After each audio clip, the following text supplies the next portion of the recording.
Welcome to eagle health. నేను మీ doctor KSS Sivakrishna, ఎండి ఆయుర్వేద, శ్రీ జీవన్ ఆయుర్వేద వైద్యశాల, Vijayawada.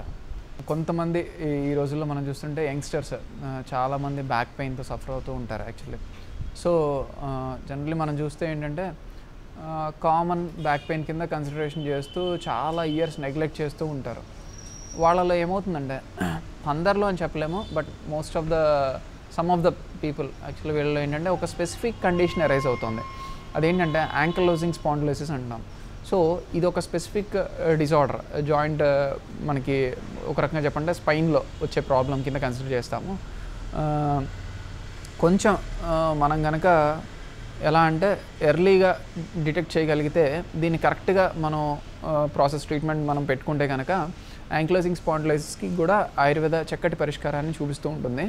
Generally ఇది ఏంటి అంటే ఒక రకంగా చెప్పాలంటే జెనెటిక్ ప్రీడిస్పోజిషన్స్ అంటాం. అంటే మనకి జీన్స్ పరంగా ఇంట్లో కానీ ఏదైనా ముందు వాళ్ళల్లో ఉంటే ఏంటంటే మన ముందు తరాల్లో మనకు ఎక్కువ వచ్చే ఛాన్సెస్ ఎక్కువ ఉంటాయి.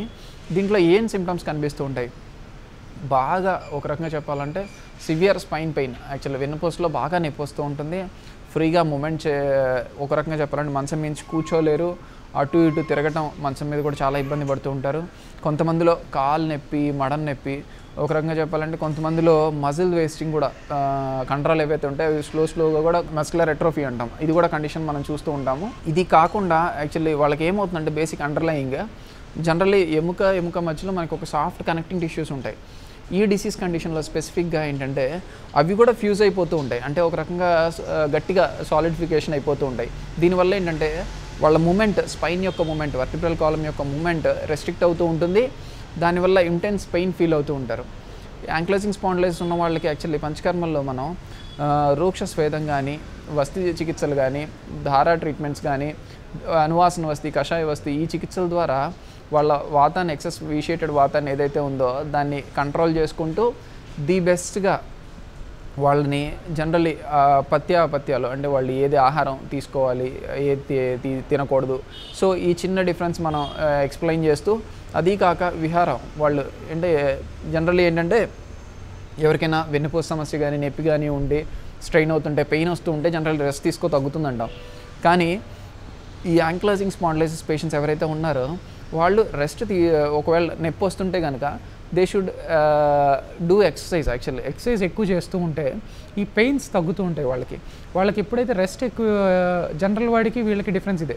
జనరల్ వాడికి వెన్నుపూస నొప్పి వస్తూ ఉంటే వాడు ఏం చేయాలంటే రెస్ట్ తీసుకుంటే తగ్గుతుంటుంది. కానీ యాంకిలోజింగ్ స్పాండిలోసిస్ పేషెంట్కి మనకి పెయిన్స్ వస్తున్నాయంటే వాడు ఇంకొంచెం ఎక్సర్సైజ్ చేయాలి. సో ఆ ఫ్రీనెస్ తీసుకురావాలి. వాడికి ఏంటంటే ఫ్యూజ్ అయిపోతూ ఉంటాయి. సో ఈ ఫ్యూజ్ అయిపోతూ ఉన్నప్పుడు వాడు ఎక్సర్సైజ్ చేస్తూ ఉంటే కనుక ఆ ఫ్లెక్సిబిలిటీ అనేది వస్తుంది స్పైన్కి. దాని ద్వారా వాడు కొంచెం పెయిన్ కంట్రోల్ చేసుకోవచ్చు. Next regular exercises, food habits, panchakarma treatments, ayurvedic medicines ద్వారా ఒక రకంగా చెప్పాలి అంటే he can lead a normal person life. Ankylosing spondylosis patients కూడా చాలామంది భయపడిపోతుంటారు. ఎర్లీ 20స్లో వస్తుంది, ఇంకా నా జీవితం ఏం లేదు, ఇంతే, బెడ్ రిడన్, దీనికి చికిత్స లేదు, దీనికి వైద్యం లేదు అని జనరల్లీ గూగుల్ నాలెడ్జ్ చేస్తూ ఉంటారు. కానీ అలా భయపడాల్సిన పని ఏం లేదు. ఆయుర్వేద ఈ యాంకిలోజింగ్ స్పాండిలోసిస్కి కూడా పంచకర్మ ట్రీట్మెంట్స్ ద్వారా చక్కటి పరిష్కారాన్ని చూపిస్తుంది. మంచి ఔషధాలు ఉన్నాయి. సో యాంకిలోజింగ్ స్పాండిలోసిస్ మెయింటైన్ చేయడానికి the person can lead a healthy and normal life as others. Class ఏంటంటే ఆ చెప్పిన పథ్యాలు, ఆ విహారాలు కరెక్ట్గా ఫాలో అవుతూ చేస్తూ ఉంటే he can lead a normal life. Thank you for watching eagle health. Like and subscribe Eagle Health and Beauty.